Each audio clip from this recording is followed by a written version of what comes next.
Bonsoir à tous, j'espère que vous allez bien. Ce soir, je vous retrouve dans une nouvelle lecture de mon roman Trauma partagé. La dernière fois, nous nous étions arrêtés au chapitre 6. Donc, reprenons au chapitre 7. Cette fois-ci, cependant, je vais faire toute la lecture en chuchoté pour essayer de contrebalancer avec ce que j'ai pu vous proposer jusqu'alors. Bien évidemment, mon roman est disponible en barre d'infos et je le répète parce que j'ai beaucoup trop de fois la question. Il n'est disponible que sur Amazon. Certains d'entre vous, des fois, m'envoient des messages en me disant que votre libraire n'a pas pu le commander, c'est normal. Il est disponible que sur Amazon. Et fun fact, au moment où vous regardez cette vidéo sur YouTube, parce que sur Patreon elle sera sortie jeudi, mais YouTube vendredi,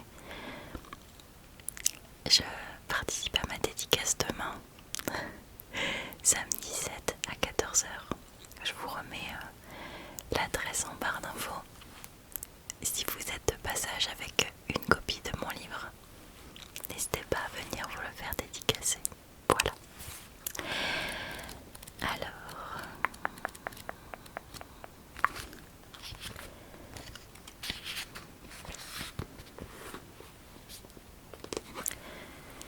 chapitre 7. Le lendemain, Alice n'arrivait pas à se sortir de la tête sa dispute avec Michael et la méchanceté dont elle avait fait preuve. Comme tous les vendredis, elle finissait plus tôt le travail. Ensuite, elle se reposait pendant 2 jours. Elle commença sa journée comme toutes les autres, visite après visite, patient après patient. Puis, alors qu'elle prenait sa pause du midi dans sa voiture, dévorant un sandwich acheté dans la boulangerie de la ville, elle fut interrompue quand elle reçut un appel.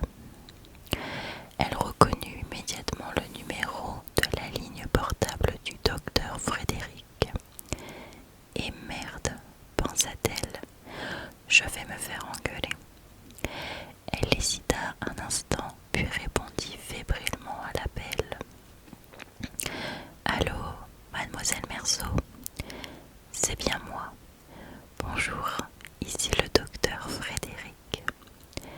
Bonjour docteur. Comment allez-vous?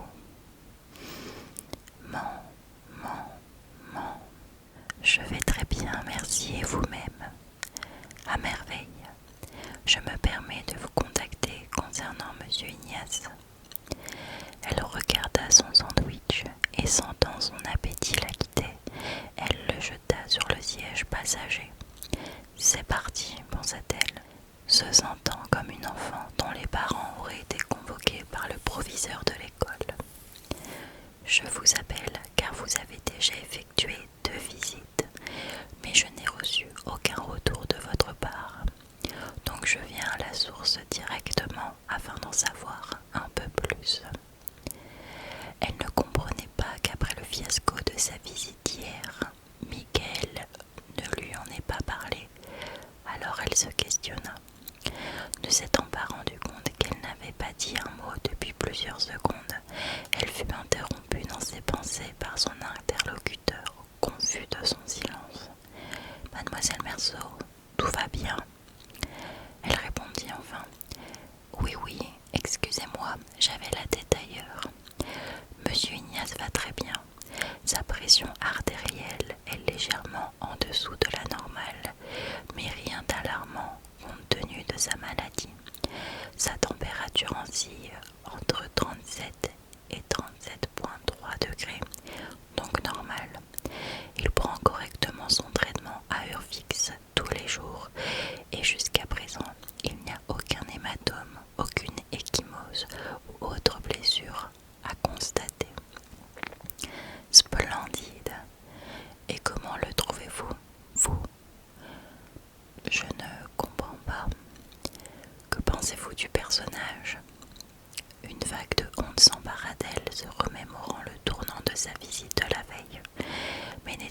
sûre que son interlocuteur ait été mis au courant de celle-ci, elle évita le sujet.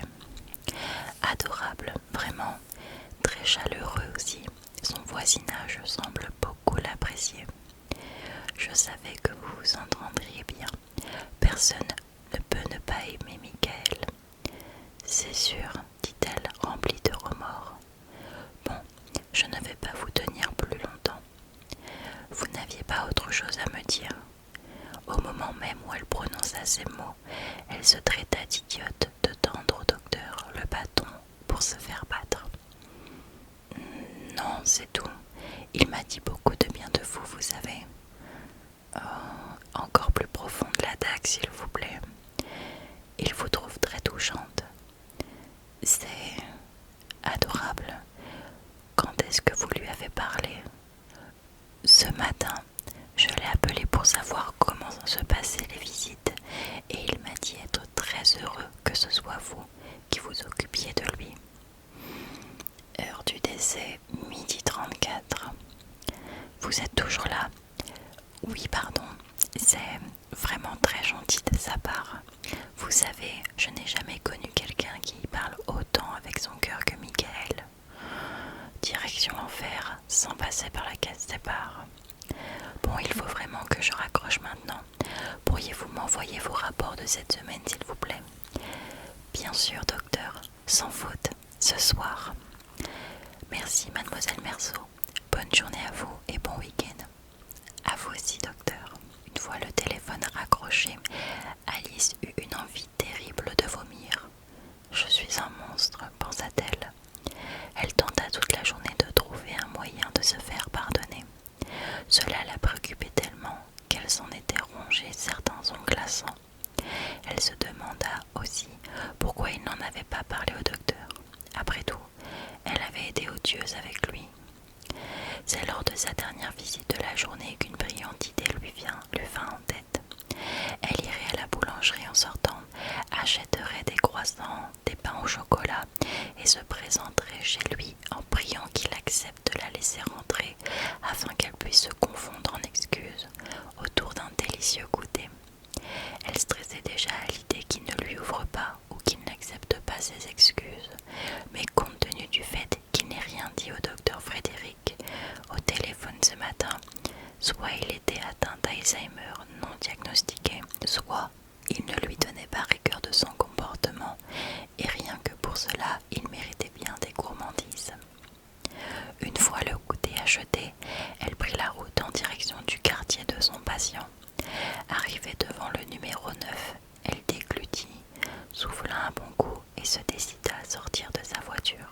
Ça y est, elle était là, la porte à laquelle il fallait qu'elle frappe. La porte qui la séparait soit de sa rédemption, soit d'une honte inimaginable. Elle hésita à rebrousser chemin, jugeant qu'il était peut-être trop tôt pour revenir ici et demander qu'il l'écoute s'excuser. Mais elle prit son courage à deux mains et frappa timidement sur la porte pour annoncer sa présence. Son cœur battait anormalement vite, ses joues virèrent au vermillon, ses mains étaient moites et elle étouffait. Les secondes lui paraissaient des heures. Elle avait la sensation de porter le poids du monde sur ses épaules en se demandant sans cesse: va-t-il m'ouvrir? Chapitre numéro 8. Elle était prête à courir se réfugier dans sa voiture et à détaler comme un pilote de Formule 1 quand soudain elle entendit des pas de l'autre côté de la porte. Une clé s'enfonçait dans la serrure, tournait, le verrou se déverrouillait. Elle vit la poignée s'abaisser. On y est. Courage, ma fille.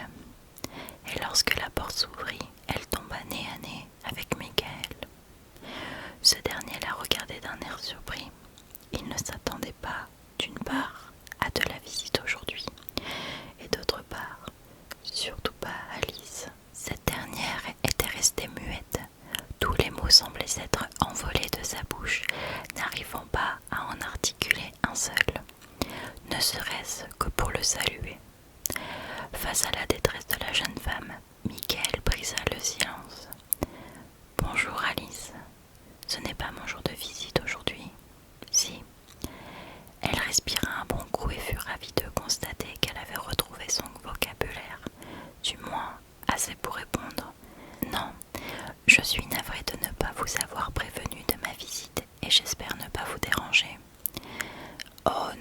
savez, je suis seule, je dîne seule, je dors seule. » Elle se décomposa intérieurement en pensant « Allez, dans les dents, ma grande. » Puis elle constata qu'elle n'arrivait de nouveau plus à dire un mot. « Dis donc, vous sentez drôlement bon, c'est votre nouveau parfum. » Non, ce sont des viennoiseries que j'ai prises pour nous, enfin pour vous. Je vous taquine, ma chère. À mon âge, on sait encore reconnaître l'odeur d'un croissant. Elle sourit, touchée par ces touches d'humour et rassurée quant à l'état d'esprit du vieil homme. Elle se décida alors à mettre les pieds dans le plat. « Monsieur Ignace, Michael, la coupa-t-il. Michael, je tenais à vous présenter mes excuses pour pas ici. Je vous en prie, entrez vous mettre au chaud, je viens tout juste d'allumer la cheminée. » Il s'écarta de la porte et tendit son bras gauche pour inviter la jeune femme à passer à l'intérieur, ce qu'elle fit. « Je vous en prie, installez-vous confortablement dans le salon, je vais nous faire couler du café. » Elle hocha la tête pour acquiescer et se retrouva seule dans le salon qui, la veille, avait été témoin de son monologue abject.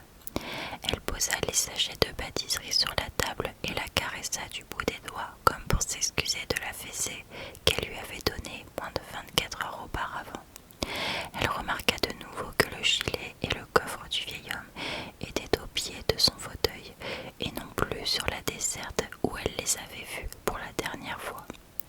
Elle commença à s'en approcher quand elle entendit les pas de Michael et s'arrêta net.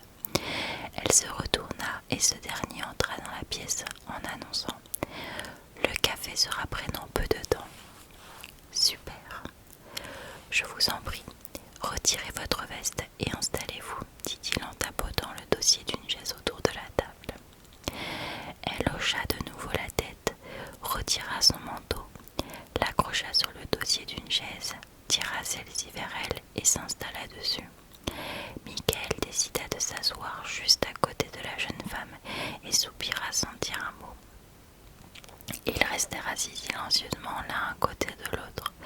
Alice se tordait les doigts dans tous les sens et Michael la regardait faire, intrigué par ce geste et tentant de comprendre pourquoi elle torturait ses pauvres mains ainsi.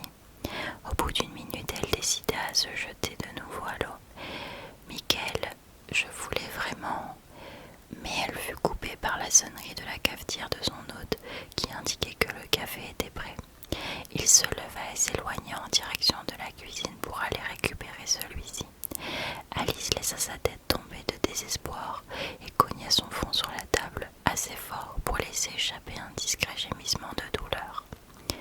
Elle resta là, le front collé au bois, tentant de ne pas perdre le courage qu'elle avait réussi à accumuler pour s'excuser.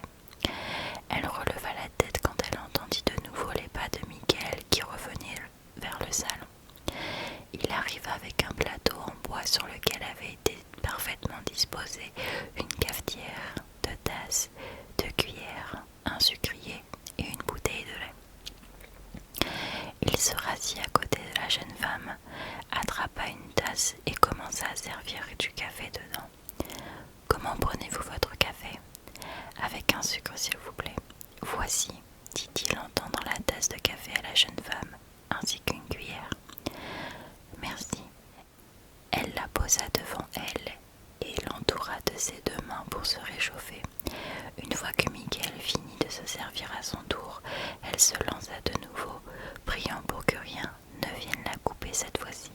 « Michael, je suis sincèrement affligée de mon comportement d'hier. » Elle le regarda porter sa tasse à sa bouche, avaler une grande gorgée de café avant de lui demander « Pourquoi ?» S'attendant à tout, sauf à cette question, elle resta confuse une dizaine de secondes, la bouche entr'ouverte avant de me demander dubitative « Comment ça, pourquoi ? Pourquoi vous excusez-vous ? » Parce que j'ai laissé ma colère parler à ma place et je vous ai dit des choses très déplacées. Dans ce cas, moi aussi je devrais m'excuser. Non, vous n'avez rien dit de mal. Il est vrai que je n'ai peut-être pas utilisé des mots aussi durs que les vôtres, mais si vous vous avez cédé à la colère, c'est à cause de certains des miens. » L'explication que venait de lui donner Michael la laissa encore plus confuse. Devait-il en effet lui faire des excuses? Mais il ne faisait que l'aider. C'est elle qui s'est énervée soudainement et qui s'en est prise à lui. Elle ne se rendait pas compte qu'elle grimaçait en retournant le problème dans sa tête. Elle aperçut que Michael la fixait d'un air amusé de la voir se torturer l'esprit, avant que ce dernier n'ajoute, avec un doux sourire: « J'accepte vos excuses, à condition que vous acceptiez les miennes. » D'accord. Bien. Je vous promets de ne plus vous conseiller sur votre vie, à moins que vous me l'ayez expressément demandé. Cet arrangement me paraît plutôt honnête. C'est entendu donc. Alors dites-moi, que nous avez-vous ramené dans ce beau sachet? Des croissants et des pains au chocolat. J'adore les pains au chocolat. Alice en sortit un du sachet, le donna au vieil homme et en prit un pour elle. Ils les dégustèrent en silence, se regardant de temps en temps pour s'échanger des sourires de satisfaction. Une fois leur gourmandise engloutie, Michael demanda à son invité: « Est-ce que vous allez mieux aujourd'hui ?» La jeune femme avala sa gorgée de café avant de répondre honnêtement: « Non. » « Puis-je vous demander pourquoi ?» demanda-t-il timidement. Elle prit le temps de réfléchir à sa réponse, n'étant pas habituée à se confier à des étrangers. Puis elle repensa aux mots qu'avait prononcés le vieil homme la veille, et s'avoua elle-même que malgré la colère qui l'avait envahie, il se pourrait qu'il puisse être de bons conseils. « Je suis perdue. Je ne sais plus où j'en suis dans ma relation, dans ma vie. Depuis la demande en mariage, j'ai l'impression que tout mon monde s'est écroulé sous mes pieds. Depuis des semaines, mon cerveau s'est comme mis en mode autopilote. Les jours passent sans vraiment que je les vive. » Michael hochait la tête au fur et à mesure des mots qui sortaient de la bouche de la jeune femme. Il prit le temps de réfléchir à la réponse qu'il pouvait lui apporter et lui demanda: « Qu'en pense votre famille ?» Alice ne put s'empêcher de ricaner nerveusement, en haussant les sourcils avant de boire une nouvelle gorgée de café. « Ma mère adore Tom, et Tom adore ma mère. Elle le considère comme le fils qu'elle n'a jamais eu, et lui comme une seconde mère. Depuis le premier jour, elle est tombée sous le charme de sa gentillesse, de son intelligence, de son humour. Elle nous voit déjà mariés, avec des enfants, et qui peut la blâmer? Nous formons un couple uni depuis 7 ans. Enfin, nous formions. Ils parlent ensemble constamment. Elle est la première personne qui l'a appelé quand il avait prévu de me demander en mariage.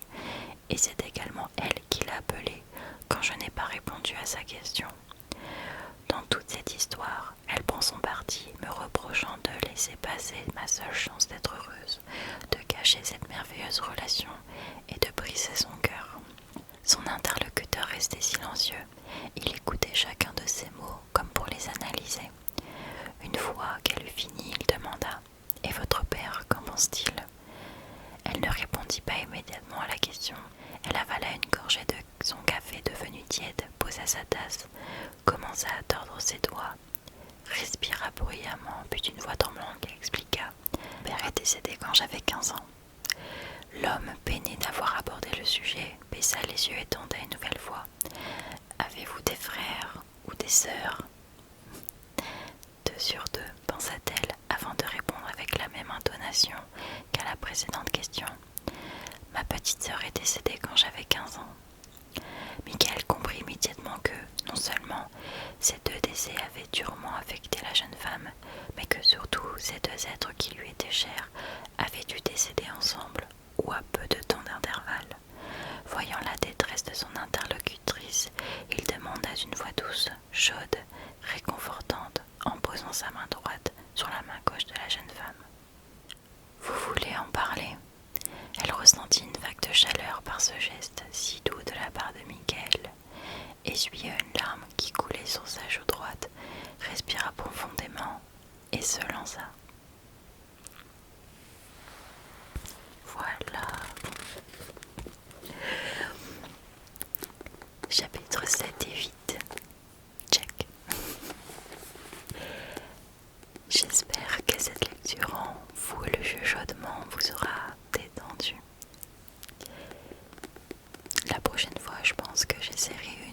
lecture en full, soft spoken en voix douce. Et puis vous me direz ce que vous préférez. Voilà. Merci en tout cas d'avoir regardé cette vidéo jusqu'au bout. Je vous fais de